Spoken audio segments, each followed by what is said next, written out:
Hey guys, how's it going?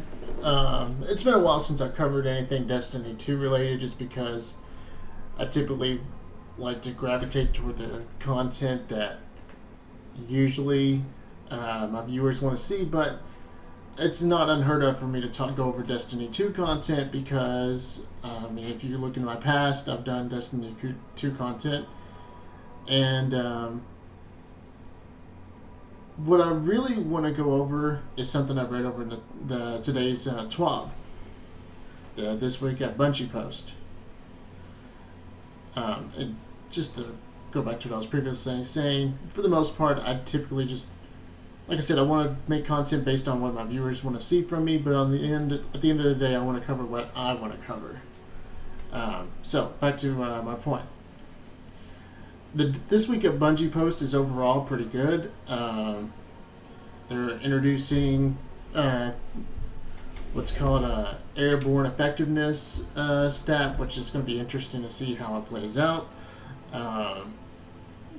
It's more so something that's going to mostly affect PvP. It'll have some effect on PvE, I expect, but mostly PvP. I also like that Xenophage is going back to what it was before. I like that they're reworking trace rifles. I'm looking forward to seeing how those play in PvE. And also, I'm liking what happened to Eyes of Tomorrow. I like that Eyes of Tomorrow is going to be more dominant. I'm expecting it to be a little bit more dominant in PvE now that it's got a PvE buff. But one thing that really stuck out to me, and this is going to be the point of today's video, is Arbalest. This really kind of tilts me just because it's completely, in my opinion, and I feel like my opinion is correct in this, is that it's completely it's not justified. Arbalest is more dominant than intended in hard PvE content, able to fill the anti-barrier role as well as shield breaking and boss damage. We made a fairly small adjustment here, but may need to look at it again in a future season. Reduce damage versus champions, and this is what they did. Reduce damage versus champions by 25%, but it will still break a barrier in one hit, which is nice. And I understand that Arbalest is pretty good. Its shield breaking perk, reloading it on shield breaks, is great. And this is what we wanted in Arbalest because it just fits the role that the weapon wants to identify as, which is a shield breaking monster. But the reason that just nerfing it in general and why it's not justified is because the reason is because of how many champion mod weapons there are. And I even created a list here. If you look at barriers, first off, any weapon with a star next to it that's because it is granted that ability due to the artifact mod. So bows, scouts, subs, autos, hand cannons, pulse, and glaives are all given their champion mod perk because of the artifact. So, when it comes to barriers, our options are bows, scouts, Arianas, Arbalest, and Lament. Overloads, it's subs, autos, and divinity. And unstoppables, hand cannons, pulse, Leviathan's Breath, Bastion, Devil's Ruin, and glaives. Now, looking at Arbalest here, it is a special weapon, and obviously it's under the barrier category. Now, when I say that these are our weapons, these are our weapons. These are the weapons that we can go to when it comes to champions. So, if we were loading up, and they said harder PvE content, so we're going to focus mostly on harder PvE content. So we're going to just mostly look at Masters, Grandmasters, and that's specifically it. So if I wanted to load out, and my options were, typically your options are going to fall in between two of these three categories. You're going to either face, let's say, an overload and a barrier. So already I am extremely limited in the overload department. And I know there are also sometimes grenade mods, but I'm just wanting to focus mostly on weapons. So my options are subs, autos, and divinity. So I'm either going to have to run one of these primary weapons or a special weapon. So most likely I'm going to choose probably a sub. I'm going to go with the sub. And then now I'm going to have to, I can run double primary, but it's not going to be fun.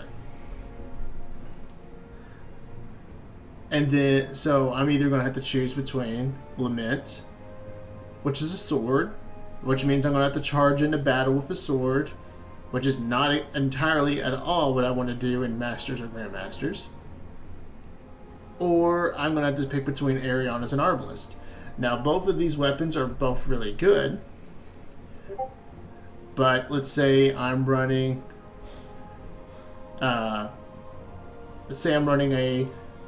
energy sub, which means it's going to go in the second slot.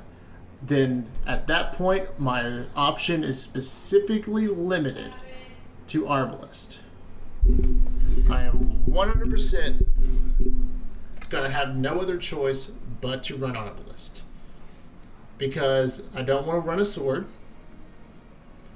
because I'll most likely die. And maybe I want to run a rocket as my heavy. So again, I am 100% limited to Arbalest. So it's not a case of Arbalest is too good for the current sandbox. It's a case of my options are limited.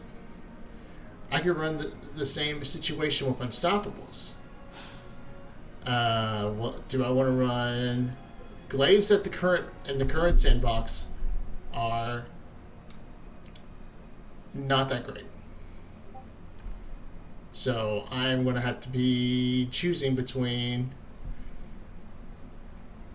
running Bastion, which is another close quarters weapon. In Masters and Grandmasters, that's not exactly what you want to run, because the closer you are to your enemy, the more likely you are going to die. So Devil's Ruin is a sidearm, same situation. So my options are Pulse and Hand Cannon. If I decide to pick a energy Pulse or Hand Cannon, again, my options are either run double primary or run Arbalest. So that is the situation. In my opinion, yes, Arbalest is really good, but it's not just because it's a really good weapon. It's because the current landscape of champion weapons is